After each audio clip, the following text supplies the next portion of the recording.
Doctor حمید کی بات سن کر وہ ایک دم اپنی جگہ سے اٹھ کھڑی ہوئی۔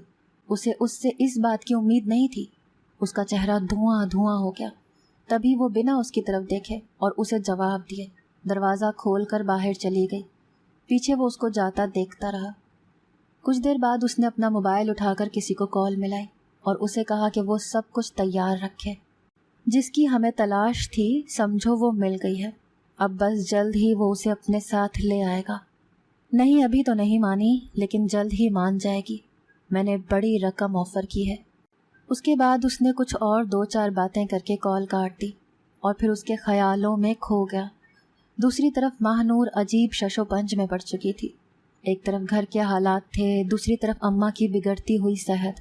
اسے کچھ سمجھ نہیں آ رہی تھی کہ وہ کیا کرے اور کیا نہیں۔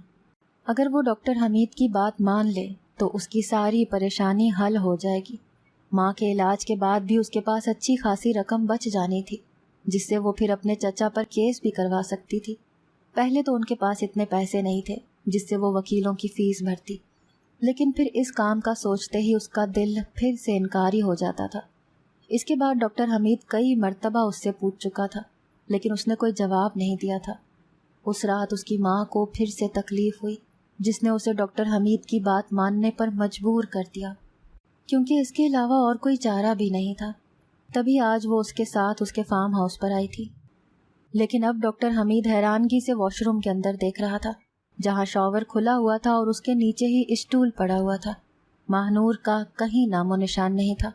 اس کے دیے گئے کپڑے یوں ہی لٹکے ہوئے تھے۔ وہ لڑکی اس سے چونا لگا کر بھاگ گئی تھی۔ ڈاکٹر حمید اپنا سر پکڑ کر رہ گیا۔ اسے اس چھوٹی سی نازک لڑکی سے اس چالاکی کی امید نہیں تھی۔ جبھی وہ ہوش میں آتا زور سے چلایا اور گارڈ کو گھر کے تمام دروازے اچھی طرح بند کر دینے کا کہا، لیکن اس کا کوئی بھی فائدہ نہ ہوا۔ وہ تو نہ جانے کب کی اس فارم ہاؤس سے نکل کر جا چکی تھی۔ ڈاکٹر حمید اپنے گارڈ کے ساتھ پورے فارم ہاؤس کے چپے چپے میں اسے ڈھونڈ رہا تھا۔ وہ سخت جھنجھلاہٹ کا شکار تھا۔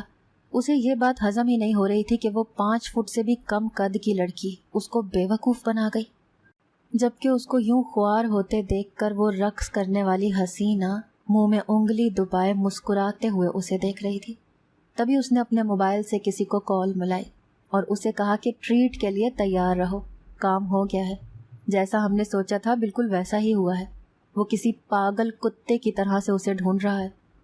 اس کی نظریں مسلسل ڈاکٹر حمید پر جمی ہوئی تھیں۔ میں نے اپنا کام کر دیا ہے، اب آگے تم سنبھال لینا، جلد از جلد اسے یہاں سے غائب کروا دو۔ اگر اب وہ اس کے ہتھے چڑھ گئی تو یہ اس بچی کو زندہ نہیں چھوڑے گا۔ مقابل کی بات پر پرسکون ہوتی کال کاٹ گئی تھی۔ دوسری طرف ماہ نور جلدی سے پیسوں کا بیگ سنبھالتی اپنے گھر میں داخل ہوئی۔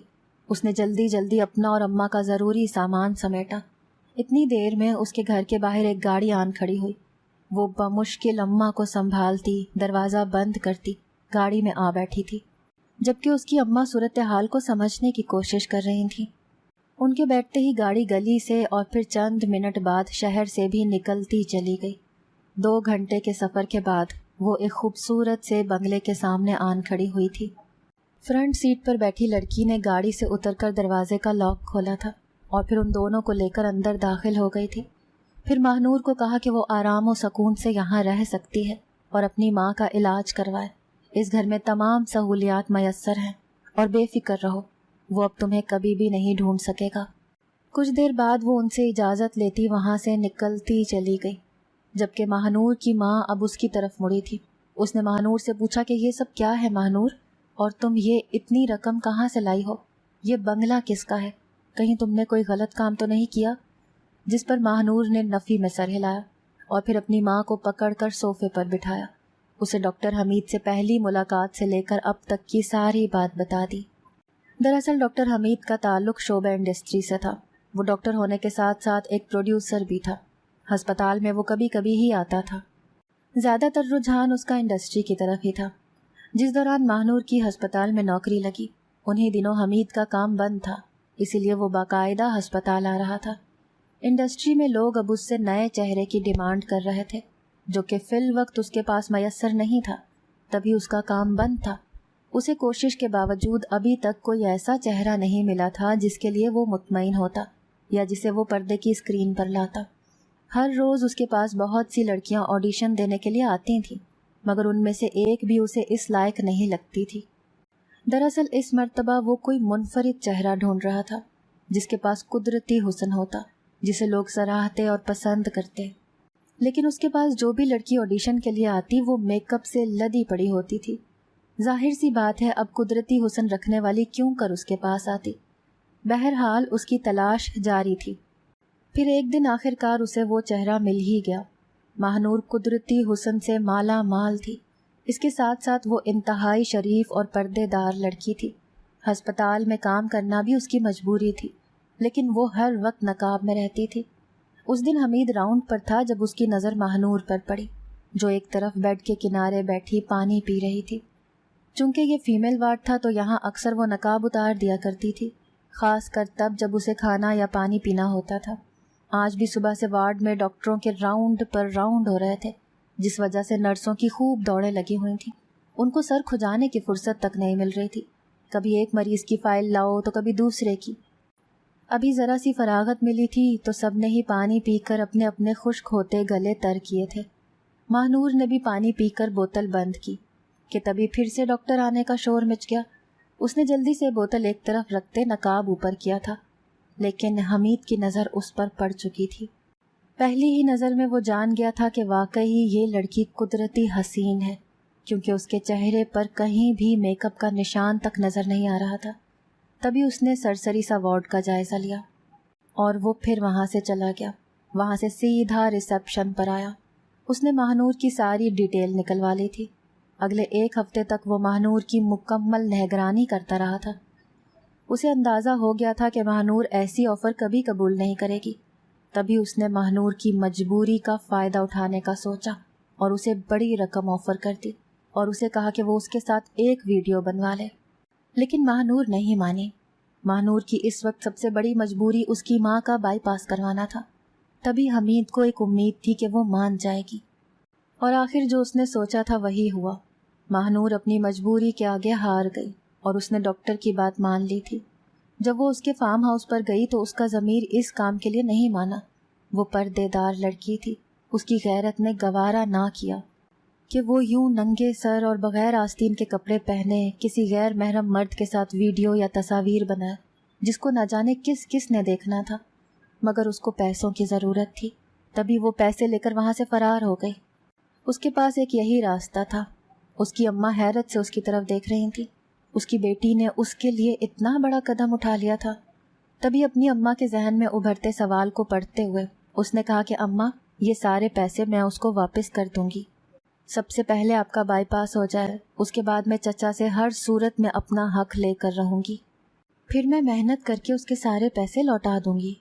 اماں اس کے جواب پر مطمئن تو نہ ہوئی تھی، لیکن پھر اس نے اپنا اگلا سوال پوچھا تھا کہ یہ گھر کس کا ہے اور وہ لڑکی کون تھی جس نے لا کر ہمیں یہاں پر چھوڑا تھا۔ تب اس نے بتایا کہ یہ لڑکی ڈاکٹر حمید کی بہن تھی۔ اس کا جواب سن کر اماں حیرانگی سے اسے دیکھنے لگی۔ تب اس نے کہا کہ حمید کی بہن عالیہ ماہنور کے ساتھ تھی۔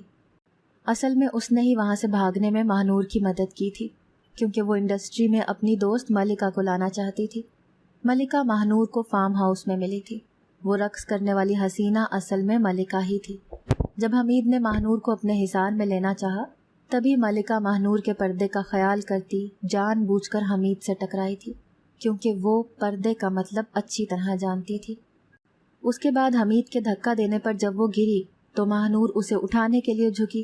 اسی دوران ملکہ نے اسے یہاں سے بھاگ جانے کا کہا تھا، ساتھ ہی ساتھ عالیہ کی مدد کا بھی بتا دیا تھا۔